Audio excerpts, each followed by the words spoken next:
Bonjour à tous, bienvenue au Japon, bienvenue dans le petit village de Ooka dans les montagnes de Nagano. Aujourd'hui je vais vous présenter un peu notre mode de vie depuis 1 an et demi. On est arrivé dans ce village grâce à une amie qui nous a présenté une autre amie. Et ensuite on a rencontré le propriétaire qui nous a proposé de vivre gracieusement, sans contrat, sans rien, dans cette maison qui était abandonnée depuis 7 ans et demi. Donc voilà, on va faire un peu le tour du propriétaire. Aujourd'hui, il pleut, donc c'est bon pour moi. J'ai pas grand chose à faire à l'extérieur. Et donc j'en profite pour faire cette petite vidéo. Alors voici la maison dans son ensemble. Alors elle est composée d'une ancienne étable de vache. Ça, c'est notre cuisine. Alors au feu de bois, une petite cuisine concoctée par Chin. Donc on cuit exclusivement au bois. On a fait cette petite terrasse extérieure couverte. Ça nous a coûté environ 10 €. Et grâce à ça, on peut cuisiner l'hiver, on peut manger en automne et au printemps. En été, il fait trop chaud. En hiver, il fait trop froid. Il faut savoir que ici, en hiver, il fait moins 15 degrés et en été, il fait plus 35. Donc, c'est pas forcément évident. Alors, je vous présente notre maison mobile. C'est la maison dans laquelle on a vécu pendant 3 ans au Japon. On a voyagé avec Chin sur cette petite maison qui était posée sur un camion. On a vécu pendant 3 ans de Shikoku à Hokkaido.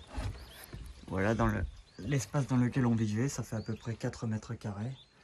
On avait notre espace pour ranger nos affaires. Là, c'était pour dormir principalement. Là, c'est un peu à l'abandon maintenant. Là, c'était notre petite cuisine. Voilà, environ 4 mètres carrés. Et puis, on vivait à deux là-dedans. On a bien vécu. Alors, devant la maison, il y a notre premier jardin.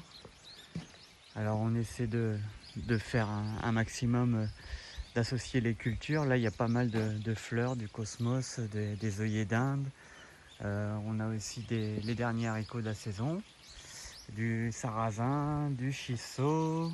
On a qu'est-ce qu'on a? On a des melons chinois, des melons d'hiver. Voilà les melons d'hiver. On a de la citronnelle. Et puis après on a plusieurs fleurs, des œillets d'Inde encore. Là-dedans il y a des navets qui sont plantés, il y a des calendulas. Et donc voilà, c'est juste devant la maison. Avec notre maison mobile aussi qui est plantée depuis plus d'1 an et demi ici maintenant. Ça c'est la kura, c'est une ancienne grange traditionnelle japonaise. Les murs sont faits en terre paille. Alors en été c'est super pratique parce que il fait très très doux à l'intérieur, alors qu'à l'extérieur il fait déjà plus 35 degrés. C'est là où on entrepose le riz grâce à ce meuble traditionnel japonais. Alors on entrepose le riz mais pas seulement, nous on plante aussi des patates, donc on a mis les patates aussi à l'intérieur.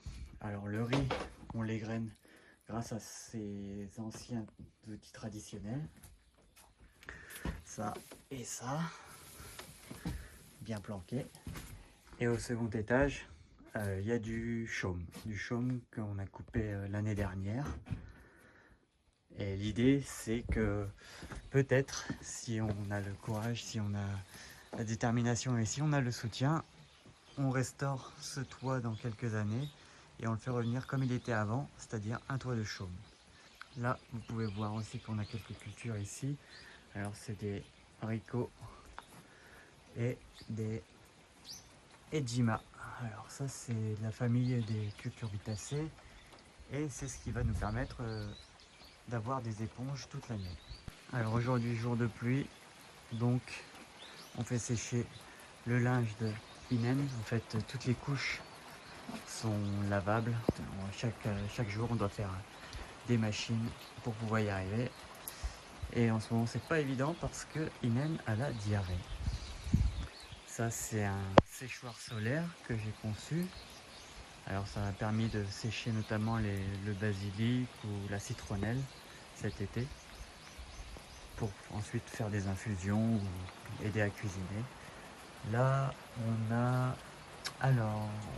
du sésame qui est en train de sécher, le maïs qui sèche depuis très très longtemps, je ne sais pas depuis combien de temps il est là. Et là, on a du sorgho qui vient juste d'être coupé et puis qui va être séché quelques jours supplémentaires. Là, on a le bois pour l'hiver que j'ai coupé l'hiver dernier. Alors on a cette petite partie là. Ça c'est le bois qui va servir à l'intérieur en fait. On cuisine à l'extérieur les 3/4 de l'année et pendant 2-3 mois on cuisine à l'intérieur grâce à un poêle à bois que je vais vous montrer tout à l'heure. Ici on a un petit espace avec une petite mare et des roseaux qui poussent. Ensuite ça sert à couper le bois, à pouvoir couper plusieurs bûches en même temps sans que ça tombe. Et ça c'est un petit espace l'été, on peut faire des feux de bois et puis s'amuser. Là on utilise pas mal des gouttières pour récupérer l'eau de pluie. Alors ça c'est un espace que j'ai conçu avec uniquement des matériaux de récupération. C'est une serre pour les semis. La porte traditionnelle japonaise. Bon, aujourd'hui il n'y a pas de soleil donc je peux ouvrir. Ça m'a bien aidé pour les semis. Et là ça va m'aider aussi pour les plantes, pour les conserver en hiver. Alors j'ai fait pas mal de boutures de figuier ici. Là il y a un plant d'avocat. Là il y a un néflier du Japon, grâce à toujours à des noyaux. Là il y a du romarin. Là il y a sumomo, c'est une sorte de pêcher. Là il y a de l'arnica un peu. Là il y a des boutures de kiwi. Et puis voilà. Et puis là il y a un petit pot où depuis des mois on essaie de faire de la sauce soja.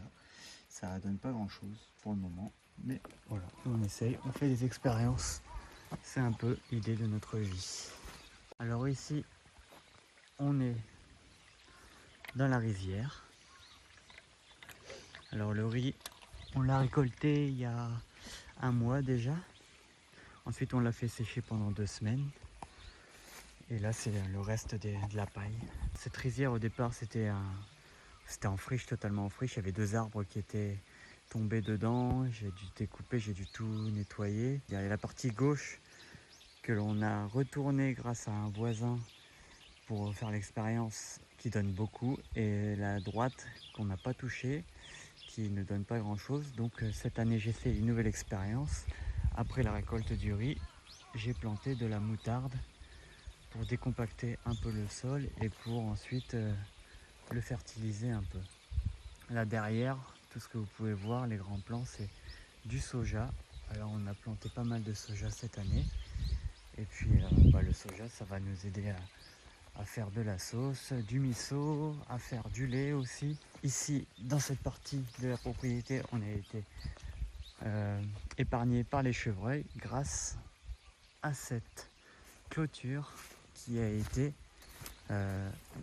offerte et montée par les voisins, par les habitants du village. Et là derrière, aujourd'hui on ne peut pas voir vraiment, mais c'est la vue sur les Alpes du Nord du Japon. Alors cette rizière, elle nous permet d'avoir du riz pour environ 2/3 de l'année, ce qui n'est pas assez. L'année dernière, on nous avait proposé une énorme rizière supplémentaire que l'on a cultivée. On fait tout ça à la main. Et cette année, avec la naissance de notre enfant, ça a été, on n'a pas pu assurer la seconde et donc on s'est concentré sur une seule rizière, plantation à la main et la récolte à la main.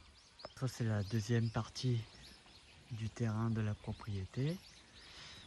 Alors on a encore du soja, beaucoup de soja, on plante beaucoup de soja. Là j'ai essayé, cette année j'ai fait une nouvelle expérience, j'ai creusé et j'ai créé une petite rizière pour voir ce que ça allait donner. Ça a donné super bien, des beaux plants de riz. Et donc l'année prochaine on va utiliser ce petit espace pour planter du lotus. Alors là on a des haricots d'Inde, on a des dahlias. Ensuite on a de l'hysope. Là j'ai commencé les plantations d'hiver et donc là il y a du daikon et il y a du chou. Voilà. Les daikons c'est les gros radis japonais. Là il y a un peu de chicorée, il y a un peu d'épinards, il y a un peu de daikon et derrière il y a de la mâche qui va venir sans tarder. Alors toujours avec beaucoup de soja. Ensuite là il y a des carottes et de la chicorée qui a été plantée. Derrière il y a de la mizuna et de la mâche. Ensuite derrière il y a des fleurs, nepeta, et il y a aussi des choux et des daikon encore une fois. Alors là il y a aussi des citrouilles. Alors, bientôt ce sera la récolte des citrouilles. Voilà ce que ça donne un peu avec la maison derrière. On a de la chance parce qu'au Japon normalement, enfin pas normalement mais principalement les gens sont assez éloignés de leur terrain de culture et de leur rizière, et nous la chance qu'on a c'est qu'on est juste en face. Et ça c'est une petite construction réalisée cette année rapidement. On a reçu ça d'une amie qui n'en voulait plus et donc on a reçu ça et puis j'ai construit un petit abri pour garder ça au sec et en bon état avec une petite table pour pouvoir boire le thé ou le café avec les plantes hysope derrière et l'année prochaine des plantes grimpantes. On va voir ce que ce sera et voilà. Et là on se balance et on a la vue sur la rizière, sur les montagnes, sur la maison, sur la serre. Cette année j'ai aussi créé une serre pour les tomates, enfin un abri pour les tomates plutôt. Alors c'est un abri qui a été conçu principalement avec des matériaux récupérés. Il n'y a que la couverture en tôle plastique qui a été achetée. On a eu de la chance cette année encore une fois, avec pas mal de tomates. Bon là c'est la fin de la saison, il faut que je nettoie. Donc il n'y a plus grand chose, il y a principalement des mini tomates maintenant. Et des œillets d'Inde qui sont en fleurs à partir du mois d'octobre. J'ai commencé à préparer pour les cultures du printemps. Donc j'ai préparé les planches. Là c'est des planches d'hiver. Donc il y a des navets et il y a de la mâche. Voilà, la mâche et les navets. Et là il y a du daikon et puis il y a aussi des carottes. Voilà, des carottes. Et là c'est une nouvelle planche que je suis en train de créer pour faire des citrouilles l'année prochaine qui ne soient pas mangées par les chevreuils. Alors cet espace sera aménagé au printemps ou à l'hiver pour faire un poulailler et puis un enclos pour les poules et avoir des œufs, avoir nos propres œufs. Alors ici dans les montagnes de Oroka, on n'a pas de problème d'eau, on a de l'eau toute l'année. C'est plutôt important si on veut faire du riz, si on veut avoir des rizières. Mais du coup, beaucoup d'eau, ça fait des terrains qui sont des fois engorgés. Ici c'était aussi en friche, totalement en friche quand on est arrivé. Il a fallu nettoyer à fond parce que c'était plein de chaume, et le chaume, les racines sont très très profondes et très délicates à retirer. Et donc j'ai fait pas mal de rigoles qui permettent d'évacuer l'eau et de ne pas avoir les cultures détrempées. Il y a beaucoup de grenouilles, de crabes, des serpents. Voilà. Énormément de serpents. Pour en revenir au sujet de l'eau, alors du sommet de la montagne jusqu'à la rivière, il y a 3 petits villages. Et ces 3 petits villages sont alimentés par de l'eau de source, c'est-à-dire que tous les habitants de ces 3 villages ont de l'eau de source uniquement, donc de l'eau qu'on peut boire et de l'eau qu'on a à volonté sans devoir payer quoi que ce soit parce que c'est la nature qui fournit. Je vais vous présenter maintenant une autre partie du potager. Alors là il y a une petite partie. Je viens de couper les derniers plants de haricots. Il y avait du maïs aussi avant, pas mal. Et là il reste les patates douces. Là c'est encore une autre partie avec des œillets d'Inde qui commencent à rentrer en fleurs au mois d'octobre. Beaucoup d'aubergines cette année, on a été très chanceux. Quelques plants de tomates qui n'ont pas beaucoup donné parce que beaucoup de pluie, de la rhubarbe, et derrière sur la longue planche j'ai planté des oignons qui sont surtombés de sarrasin. Le sarrasin ça pousse comme du chien. Et donc là vous pouvez voir la maison. Alors cette année, avec la naissance du petit, on a dû prendre quelques dispositions, notamment celle d'avoir de l'eau chaude. Et donc Tim a acquis un chauffe-eau solaire que j'ai monté. Ça n'a pas été facile, mais on a commencé à avoir nos premiers bains chauds. Avant c'était seulement au feu de bois et ça fait quand même du bien. Alors vous pouvez voir le chauffe-eau solaire avec l'installation un petit peu. Et ça c'est l'étable des vaches qui sera peut-être rénovée cet hiver si j'en ai le courage. Et ça c'est du bois qu'on nous a gracieusement offert et qui permet de cuisiner à l'extérieur parce que c'est principalement du cèdre. Et là on va arriver à une autre partie du jardin. Voilà, c'est la partie derrière la maison que j'aime beaucoup. Alors j'ai fait cette clôture en bambou pendant 2 printemps pour que les chevreuils ne viennent plus nous embêter. Mais malheureusement, ça ne sert à rien. Les chevreuils arrivent à passer quand même et mangent tout, absolument tout, enfin presque tout. Ils mangent de l'amarante, ils mangent les pastèques, ils mangent les concombres, ils mangent les tomates, ils mangent le sorgho, ils mangent les citrouilles. Voilà, ils n'aiment pas le basilic apparemment. Ils n'aiment pas le basilic, ils n'aiment pas le basilic sacré non plus. Là il y a un petit jardin aromatique avec du shiso, du basilic sacré, le lysope, du basilic normal, des fleurs zinnia. Alors ce petit jardin aromatique a été épargné. Et derrière, on a un parc de châtaigniers. Donc on a récolté des châtaignes. Voilà. Ça c'est ce qui reste un peu de nos plants de citrouilles qui ont été largement dévorés. Et derrière, ça c'est la grosse surprise, c'est un arbre à kiwi qui doit faire bien 20 mètres de haut. Et donc chaque automne au mois de novembre, on est blindé de kiwis pour l'hiver. Et ça c'est quand même chouette. Ça appartient aux voisins d'à côté, mais il y en a tellement des kiwis qu'ils nous demandent de les ramasser. Et donc on les ramasse et on les partage avec l'ensemble des 12 habitants du village, enfin du hameau de Negoshi, dans le petit village de Ooka, dans les montagnes de Nagano, au Japon.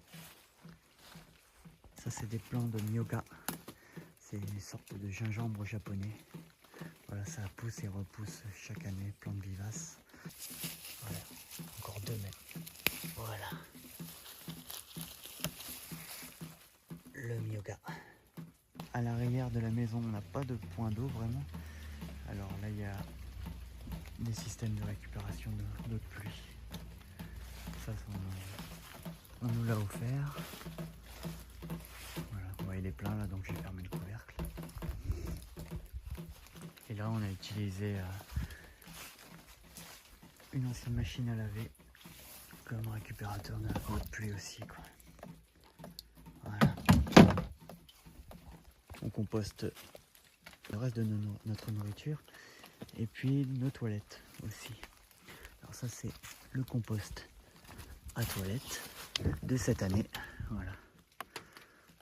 Voilà, ça c'est depuis le mois de mars. Tous les toilettes qui sont entreposées ici. Ici on a le composteur pour le reste de nourriture. Voilà.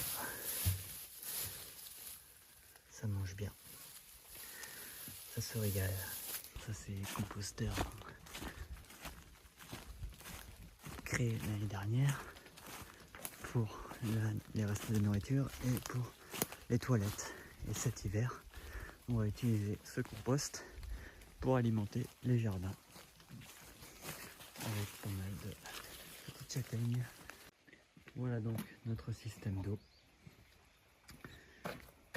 L'eau de source.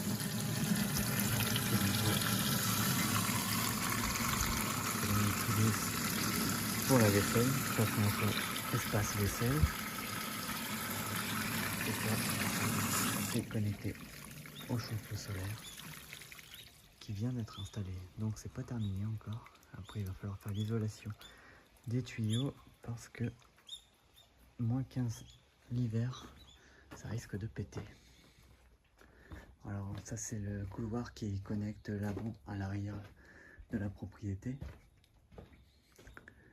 Alors avec toujours le chantier vers la salle de bain. Et ici c'est là où on entrepose principalement les légumes, moi, les dernières tomates, les daikons qu'on a reçus. Voilà, ça c'est un peu des patates qu'on a récoltées. Et là ben voilà, c'est notre frigo. Le seul équipement électrique qui est branché en permanence.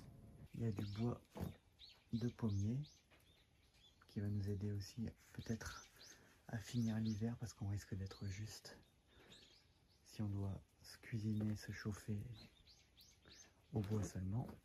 Et ça c'est un petit système, bon là on peut pas voir, mais c'est un fumoir à froid que j'ai fait avec une ancienne machine à laver. Voilà, comme on reçoit des fois de la part d'un voisin chasseur une jambe, enfin une patte de sanglier ou de chevreuil pour conserver la viande, parce qu'avant on n'avait pas de réfrigérateur véritablement, et ben on a décidé de faire un petit système de fumage pour conserver la nourriture. Ici nous sommes à l'entrée de la maison. Alors c'est une grande maison qui est partagée entre une partie ancienne avec un toit de chaume, une partie de la maison qui a plus de 100 ans. Voilà, ça c'est des tatamis qu'on a récupérés pour isoler la partie que l'on va rénover. Alors aujourd'hui il pleut, donc une partie de la machine à laver pour Inen est à l'intérieur. Pas mal de choses que l'on sèche aussi. Quelques plantes, alors là il y a du gingembre, derrière il y a un peu d'arnica, il y a des plantes vertes, voilà. C'est une partie qui est assez grande. Ça c'est tout des objets qui étaient déjà dans la maison et dont on ne se sert pas. Alors ça c'est l'hôtel des anciens propriétaires. Alors parfois les enfants de ces anciens propriétaires qui nous prêtent la maison viennent ici pour se recueillir, voilà, pour prier 2 à 3 fois par an. Voilà. Ici c'est une chambre côté nord de la maison, donc côté arrière de la maison. Voilà. Dans la partie plus récente de l'habitat, c'est-à-dire qui est environ une cinquantaine d'années. Donc là, on a une vue sur, enfin une vue, tout est relatif, sur le jardin de derrière, mais au moins ça protège du vent en hiver, parce que c'est du résineux. Ici on a la partie living room, alors la partie salon, et au aussi la partie salle à manger pour l'hiver, cuisine, salle à manger pour l'hiver. Alors c'est grâce à ce poêle à bois que l'on se chauffe en hiver et que l'on cuisine. Voilà. Derrière, il y a la chambre de Jean et de Inen. Dans le couloir, il y a un petit espace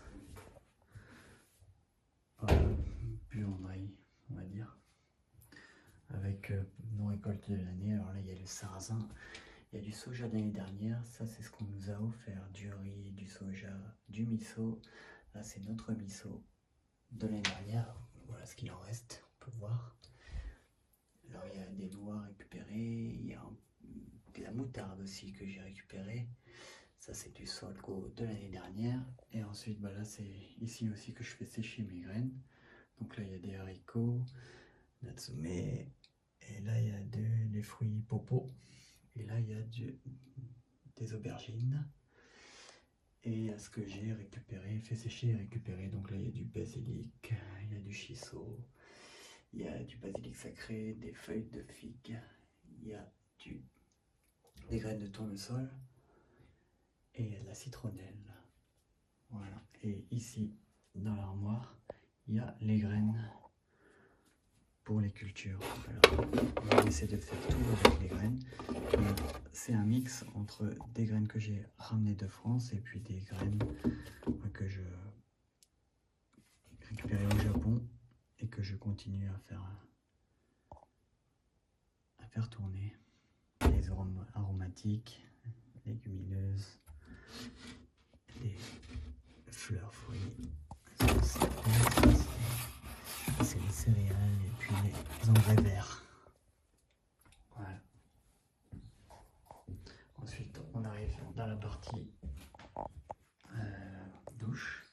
Alors ça, c'est la salle de bain avec la machine à laver, la baignoire d'Inen et le lavabo. Ensuite, les produits pour laver les vêtements d'Inen et pour son bain. Et ensuite, on a les toilettes. Alors, une partie pour l'urine et une partie pour les excréments. Alors là, c'est là où on met le papier toilette. Et puis ensuite, une fois qu'on a fini, on recouvre de pots de riz ou alors de sciure de bois. C'est ici que se termine la visite de notre lieu de vie. Comme vous avez pu le voir, on essaie de faire un maximum de choses par nous-mêmes. Depuis la naissance de Inen, de notre enfant, c'est beaucoup plus difficile qu'avant. Et donc voilà, on essaie de faire ce qu'on peut, voilà, en essayant d'être le plus minimaliste possible et de vivre avec ce qui nous entoure et de respecter ce qui nous entoure. Voilà, j'espère que ça vous a plu et bon film à tous, merci.